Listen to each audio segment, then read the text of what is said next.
बच्चों बोलना write two example of fictitious asset. ये 2019 में आया है 11 में। बेटा फिक्टिशियस एसेट किसको बोलते हैं? वो एसेट बोलते हैं जिसका कैश वैल्यू नहीं होता। वो एसेट जिसको अगर हम बेचेंगे भी तब भी हमको कैश नहीं मिलेगा, उसको बोलते हैं फिक्टिशियस एसेट। बोलना इसका दो एग्जाम्पल दो। एक है प्रिलिमिनरी एक्सपेंसेस और एक है डिफर रेवेन्यू एक्सपेंडिचर। ये इम्पोर्टेंस है। फिक्टिशियस एसेट वो एसेट होती है जिसकी कोई कैश वैल्यू नहीं होती। बोलना दो तो इंटरनल यूजर बताओ। तो ये मैं क्लास में लिखा भी चुका हूँ। इंटरनल होती है बिजनेस के लोग, ऑनर और मैनेजमेंट।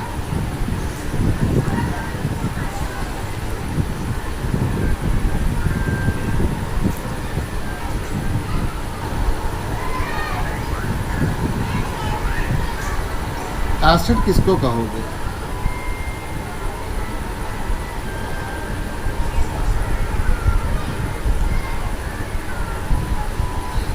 बेटा एसेट हम उसको बोलेंगे जो बिजनेस को सर्विस प्रोवाइड करती है। एसेट का मतलब होता है सर्विस प्रोवाइड करना। जो बिजनेस को सर्विस प्रोवाइड करती है, जो बिजनेस को फ्यूचर में प्रॉफिट कमाने में मदद करती है, उसे हम कहते हैं एसेट। थोड़ा कम करा देती ना। तो एसेट जब भी आए एग्जाम में 2 बार जरूर लिखना। एसेट में जरूर लिखना कि वो सामान जो बिजनेस को फ्यूचर में प्रॉफिट कमाने में, वो सब मतलब एसेट किसे कहेंगे? तो हम कहेंगे सर वो चीज़ें, वो सामान, वो गुड्स जिसे बिजनेसमैन लंबे समय तक बिजनेस में यूज करता है और उसके मदद से प्रॉफिट कमाता है, उसे हम लोग कहेंगे एसेट। इम्पोर्टेंस है। What do mean by fix asset? हम लोग फिक्स एसेट किसको बोलेंगे? तो बेटा जब कोई हम लोग एसेट खरीदेंगे लंबे समय के लिए,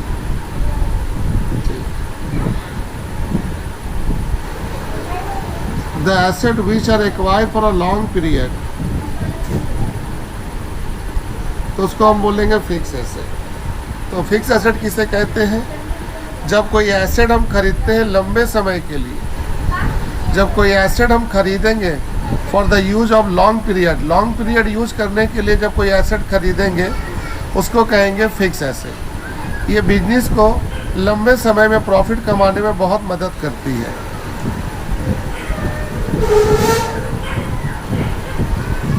ये आया नहीं बच्चा, आ सकता है करंट एसेट।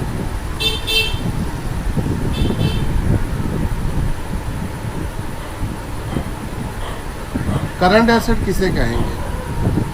हम लोग बोलेंगे सर वो एसेट जिसको हम लोग कैश में बदल सकते हैं। वो एसेट जिसको हम लोग कैश में बदल सकते हैं कम समय के अंदर, उसे हम कहेंगे करंट एसेट।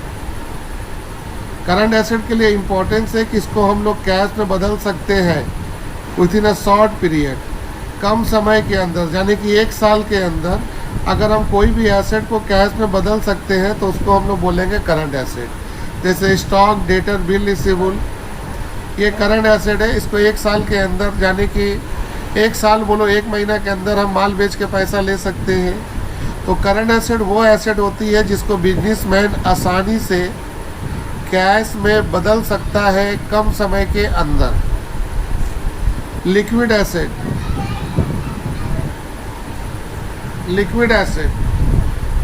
बच्चों, लिक्विड एसेट का मतलब होता है वो एसेट जिसको हम तुरंत कैश में बदल सकते हैं। Can be converted immediately into cash, जिसको हम तुरंत कैश में बदल सकते हैं उसको हम लोग कहते हैं liquid asset. Debtor, bill receivable. अब आते हैं लायबिलिटीज।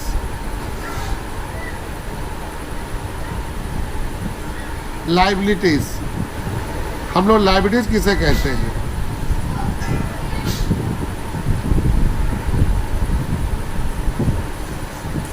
बच्चों लायबिलिटीज का मीन्स मतलब होता है कि बिजनेसमैन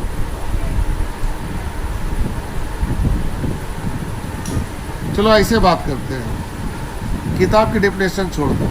लायबिलिटीज हम किसे कहते हैं? तो हम बोलेंगे लायबिलिटीज मीन्स होता है कि बिजनेसमैन को पे करना पड़ता है अपनी डेप्ट। लायबिलिटीज का मतलब होता है डेप्ट, याद रखो, DBT डेप्ट। डेप्ट मतलब कर्जा। जैसा कि हम जानते हैं कि बिजनेस को चलाने के लिए बिजनेसमैन को कभी कभी कर्जा लेना पड़ता है, जैसे लोन लेना, जैसे उधार में सामान खरीदना। तो उसकी पेमेंट बिजनेसमैन को करना ज़रूरी होता है, और बिजनेसमैन को उसकी पेमेंट करना ज़रूरी होता है, जिसे हम बिजनेस में कहते हैं लायबिलिटीज़। लायबिलिटीज़ बिजनेसमैन की जिम्मेदारी होती है कि वो लायबिलिटीज़ का पेमेंट सही टाइम पे कर दे। यानी कि लायबिलिटीज़ कहाँ से बन रहा बच्चों, आपको पकड़ में आ गया? तो आंसर होगा सर, लायबिलिटीज़ मीन्स होता है डेब्ट।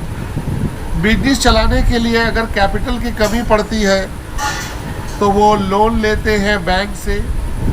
इसके अलावा क्रेडिटर से उधार में माल खरीदते हैं। ये सभी चीज़ों को हम कहते हैं लायबिलिटीज़, और इनका पेमेंट करना बहुत ज़रूरी होता है। हर एक बिजनेसमैन की जिम्मेदारी होती है कि उसका पेमेंट करें। तो लायबिलिटीज़ आप इस तरीके से लिख लोगे।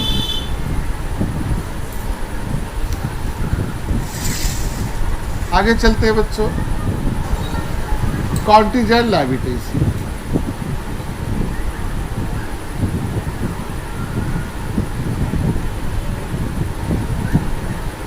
कॉन्टिजेंट लायबिलिटीज इंपॉर्टेंस है बच्चों। कॉन्टिजेंट लायबिलिटीज वो लायबिलिटीज होती है जो बिजनेसमैन का रियल लायबिलिटीज नहीं है।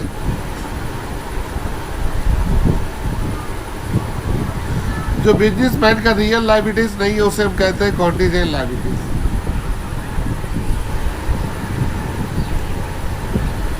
यानी कि प्रेजेंट में वो लायबिलिटीज नहीं है, लेकिन फ्यूचर में वो लायबिलिटीज बन सकता है। जैसे एग्जाम्पल के तौर पे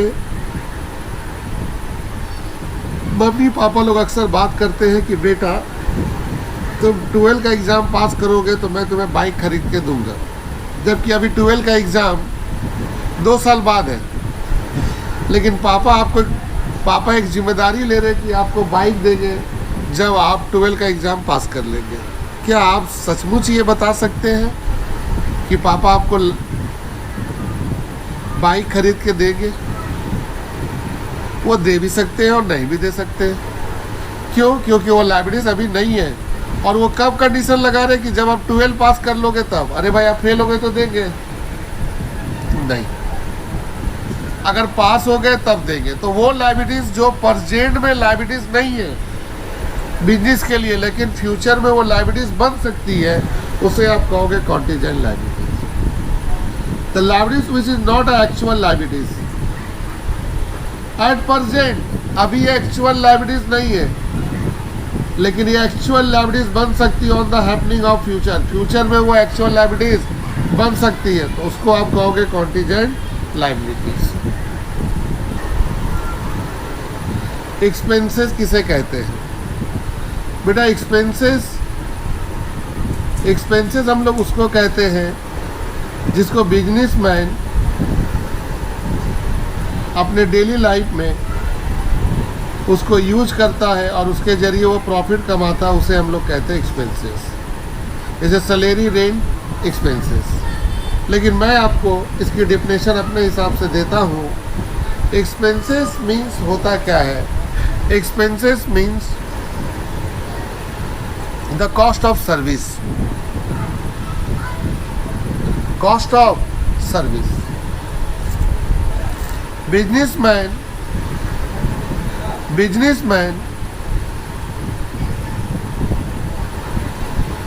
अपने बिजनेस को चलाने के लिए सर्विस यूज करते हैं,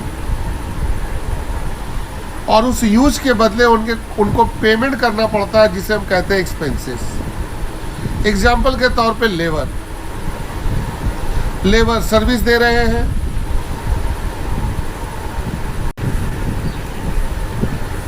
यानी कि प्रेजेंट में वो लायबिलिटीज नहीं है, लेकिन फ्यूचर में वो लायबिलिटीज बन सकता है।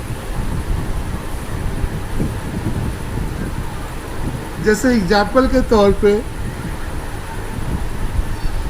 मम्मी पापा लोग अक्सर बात करते हैं कि बेटा तुम 12 का एग्ज़ाम पास करोगे तो मैं तुम्हें बाइक खरीद के दूंगा, जबकि अभी 12 का एग्ज़ाम 2 साल बाद है। लेकिन पापा एक जिम्मेदारी ले रहे कि आपको बाइक देंगे जब आप 12 का एग्ज़ाम पास कर लेंगे। क्या आप सचमुच ये बता सकते हैं कि पापा आपको बाइक खरीद के देंगे? वो दे भी सकते हैं और नहीं भी दे सकते हैं। क्यों? क्योंकि वो लायबिलिटीज अभी नहीं है। और वो कब कंडीशन लगा रहे कि जब आप 12 पास कर लोगे तब। अरे भाई आप फेल हो गए तो देंगे नहीं, अगर पास हो गए तब देंगे। तो वो लायबिलिटीज जो प्रेजेंट में लायबिलिटीज नहीं है बिजनेस के लिए, लेकिन फ्यूचर में वो लायबिलिटीज बन सकती है, उसे आप कहोगे contingent liabilities. The liabilities which is not actual liabilities at present, अभी ये एक्चुअल लायबिलिटीज नहीं है, लेकिन ये एक्चुअल लायबिलिटीज बन सकती है on the happening of future. Future में वो एक्चुअल लायबिलिटीज बन सकती है, तो उसको आप कहोगे कॉन्टीजेंट लायबिलिटीज। एक्सपेंसेस किसे कहते हैं? बेटा एक्सपेंसेस हम लोग उसको कहते हैं जिसको बिजनेसमैन अपने डेली लाइफ में उसको यूज करता है और उसके जरिए वो प्रॉफिट कमाता है, उसे हम लोग कहते हैं एक्सपेंसेस। जैसे सैलरी, रेंट, एक्सपेंसेस। लेकिन मैं आपको इसकी डिफिनेशन अपने हिसाब से देता हूँ। एक्सपेंसेस मीन्स होता क्या है? Expenses means the cost of service. Cost of service. Businessman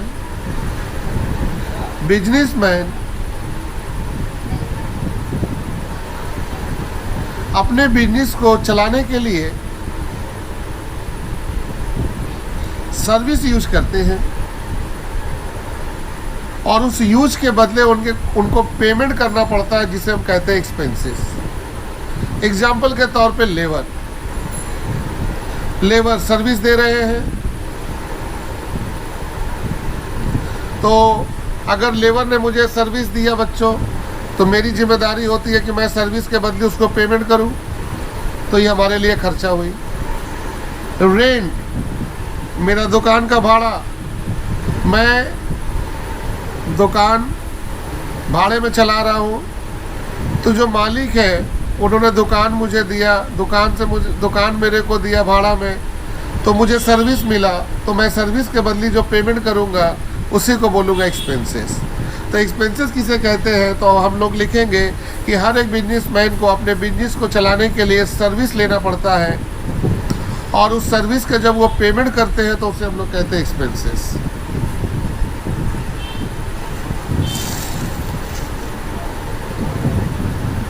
trade discount किसे कहते हैं? आपको मालूम होगा।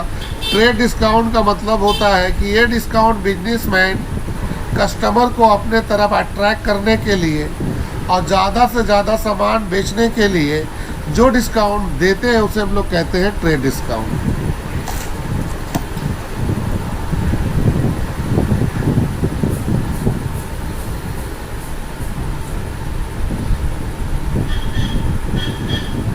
Give example of fictitious asset. अभी आप लोग सीख के गए थे फिक्टिशियस एसेट, इसका एग्जाम्पल फिर मांग रहा बच्चों, तो दो दे देना। प्रिलिमिनरी एक्सपेंसेस और डिफर रेवेन्यू एक्सपेंडिचर, जो अभी हम लोग बताए थे, ये नाम मत देना, वही वाला दे देना, एक ही बार याद कर लेना, उसी को लिख देना। What do mean by current liabilities? बेटा जिस लायबिलिटीज का पेमेंट बिजनेसमैन 1 साल के अंदर कर दे वो क्या हो जाएगा? Current liabilities. जिस लायबिलिटीज का पेमेंट बिजनेसमैन कर दे 1 साल के अंदर, उसको क्या बोलोगे? Current liabilities. जैसे creditor, bills payable, bank overdraft, इस सब का पेमेंट 1 साल के अंदर बैंक कर देती है, इसीलिए इसको हम लोग कहते हैं करंट लायबिलिटीज।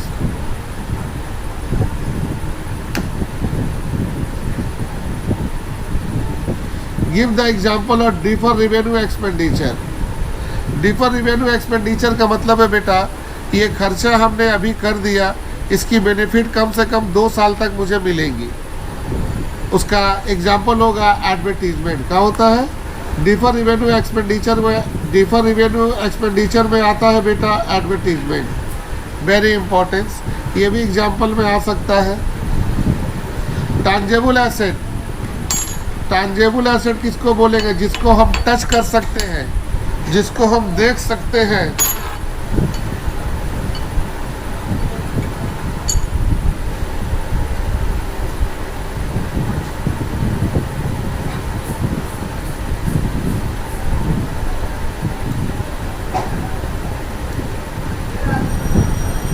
टैंजेबल एसेट किसे कहेंगे? जिसको हम देख सकते हैं, टच कर सकते हैं, उसको बोलेंगे tangible asset. Machine, building, furniture.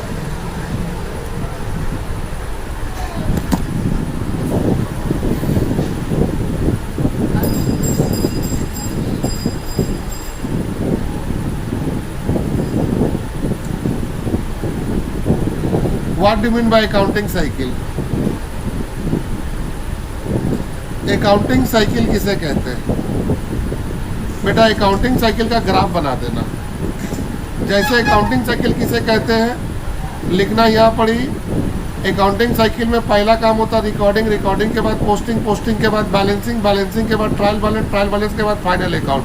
ये साइकिल चलते रहता है, इसको कहते हैं accounting cycle.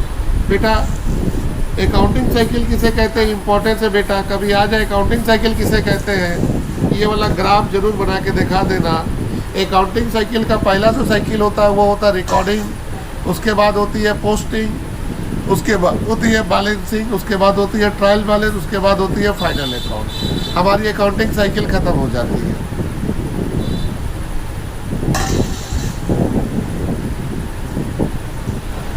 Difference between profit and gain. Profit और गेन किसे कहते हैं? इसको थोड़ा ध्यान से सुनो बेटा। प्रॉफिट का मतलब होता है इनकम माइनस एक्सपेंसेस। जब हम लोग इनकम को खर्चा से लेस कर देते हैं तो प्रॉफिट होता है, और ये रेगुलर होता है। प्रॉफिट वर्ड का मतलब है ये रेगुलर नेचर का होता है, ये रिवेन्यू नेचर का होता है जो हमेशा हम कमाते हैं। प्रॉफिट का मतलब है बच्चों जब हम लोग इनकम से खर्चा क्या कर देते हैं, इनकम से खर्चा लेस करते हैं तो प्रॉफिट कहते हैं। और गेन किसे कहते हैं? जब बेटा हम लोग कोई कैपिटल एसेट बेचते हैं, जब हम लोग कोई कैपिटल एसेट बेचते हैं और उससे अचानक जो हमको इनकम होता है उसको बोलते हैं गेन। जैसे बेटा अपना बिल्डिंग बेचे, ये बताओ बिल्डिंग बार बार बेचोगे? आपके पास मोटर कार है, पुराना हो चुका, आप बेच रहे हो, क्या उसको बार बार बेचोगे? नहीं सर, एक बार। तो बच्चों मेरा प्रॉफिट जो होती है निकालने का formula income minus expenses profit, और गेन जो होती है बच्चों वो कैपिटल एसेट से होती है। कैपिटल एसेट मतलब जिसको एक बार बेचते हैं, यानी कि फिक्स एसेट।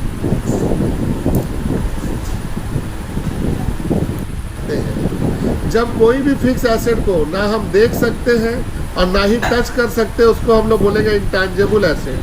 इसका एग्जांपल है goodwill, patent, trademark.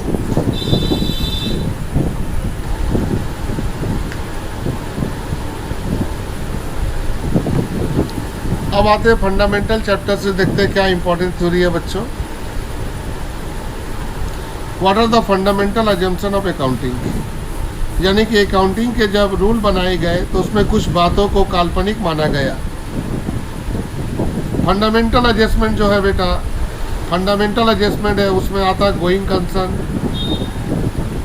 एगोरल concept, going concern concept, consistency concept, ये तीनों याद रखना। इसको कहते हैं फंडामेंटल अजम्पशन। फंडामेंटल अजम्पशन बेटा है गोइंग कंसर्न कॉन्सेप्ट, अजम्पशन, ये तीनों हमारी जो है वो बच्चों what is the full form of gap? Gap का फुल फॉर्म याद रख, गैप का फुल फॉर्म याद रखना, generally accepted accounting principal, generally accepted accounting principal.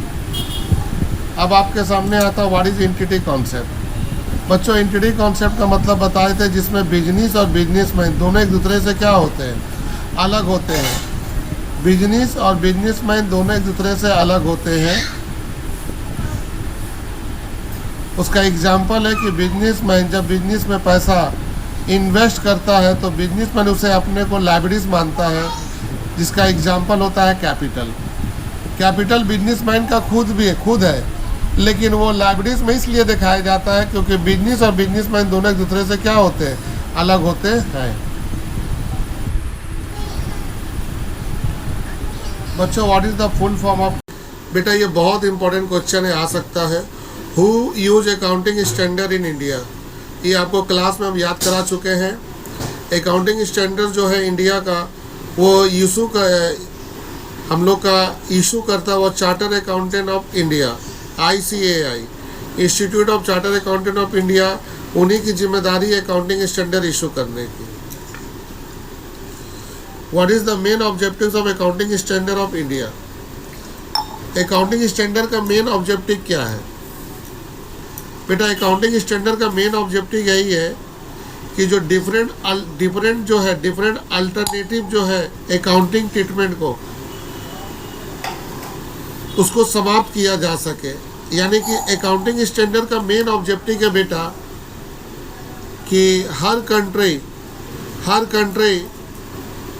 Country का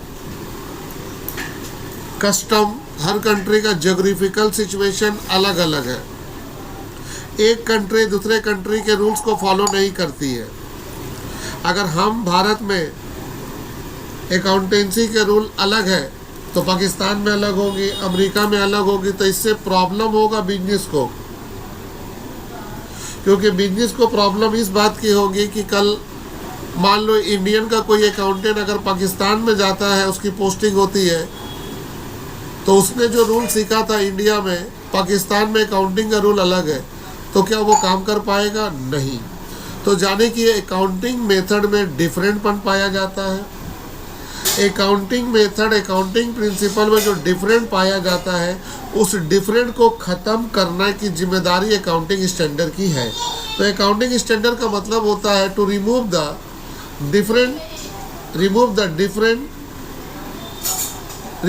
different method of accounting principle. Accounting method, accounting principle के डिफरेंटपन को ख़त्म करना और सभी मेथड को यूनिफॉर्म करना। यूनिफॉर्म मतलब एक जैसा करना, ताकि अकाउंटिंग स्टैंडर्ड बना रहे। अब हम लोग के सामने क्वेश्चन है बच्चा, state any one benefit of accounting standard. Accounting standard का एक बेनिफिट बताइए। तो बेटा अकाउंटिंग स्टैंडर्ड का सबसे पहला बेनिफिट यही है कि अकाउंटिंग स्टैंडर्ड के जरिए हम लोग फाइनेंशियल स्टेटमेंट से हम लोग को मिलने वाली इंफॉर्मेशन करेक्ट और एक्यूरेट होती है। यानी कि अकाउंटिंग स्टैंडर्ड का सबसे बड़ा इम्पोर्टेंस ये है कि जो फाइनेंशियल स्टेटमेंट होती है, उससे जो मिलती है हमें इंफॉर्मेशन, वो एक्यूरेट होती है और करेक्ट होती है, जिस पे हम भरोसा कर सकते हैं। What is the full form ASB? बेटा ASB का फुल फॉर्म बताओ। A for accounting, S for standard, B for board. तो ASB का फुल फॉर्म है अकाउंटिंग स्टैंडर्ड बोर्ड, याद रखना। What is the full form of IFRS? I का मतलब हुआ इंटरनेशनल, F का मतलब हुआ फाइनेंशियल, R का मतलब हुआ रिपोर्टिंग, S का मतलब हुआ स्टैंडर्ड।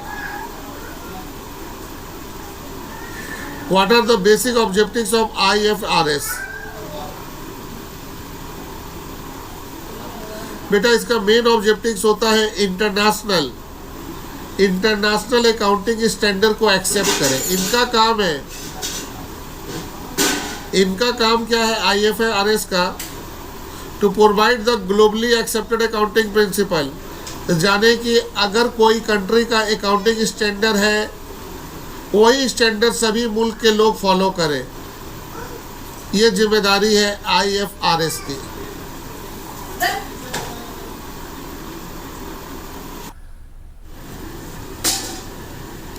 बेटा ये बहुत इंपॉर्टेंट क्वेश्चन है, आ सकता है। Who use accounting standard in India?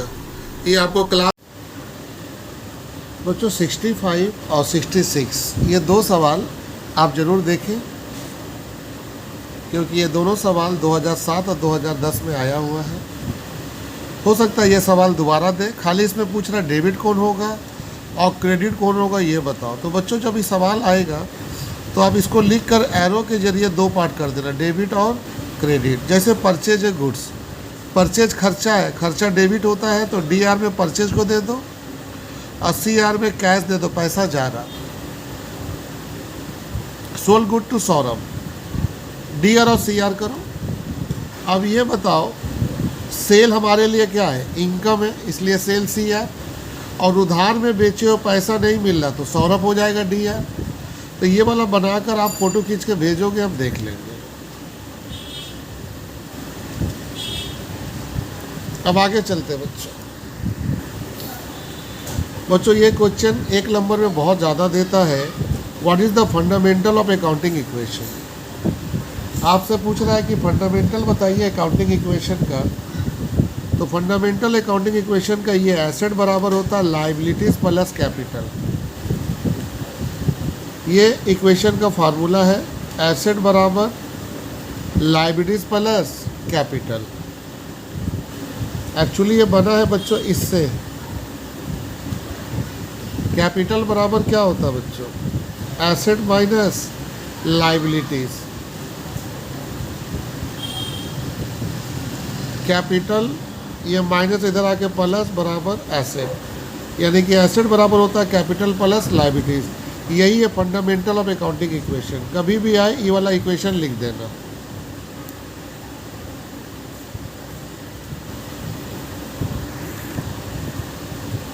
एक नंबर में ये क्वेश्चन बहुत ज़्यादा आता है, व्हाट इज़ इनवॉइस।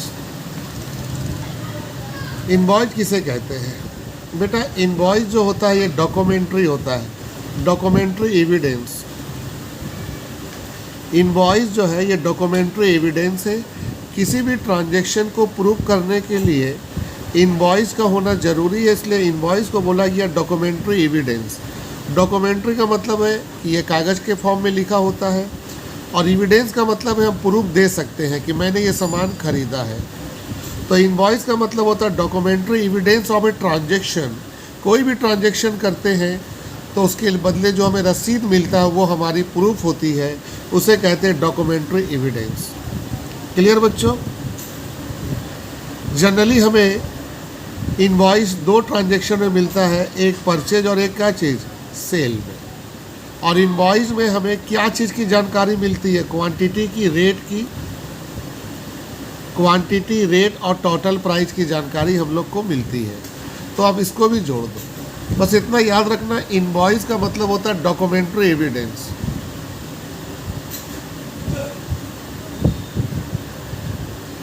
ठीक है बच्चों।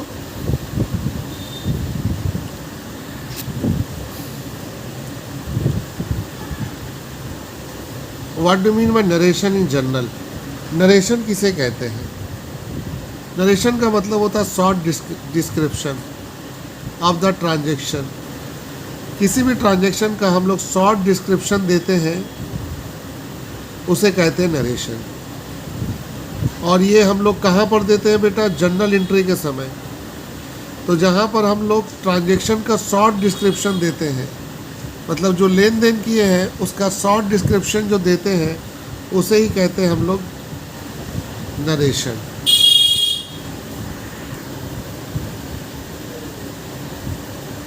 What do mean by generalising laser.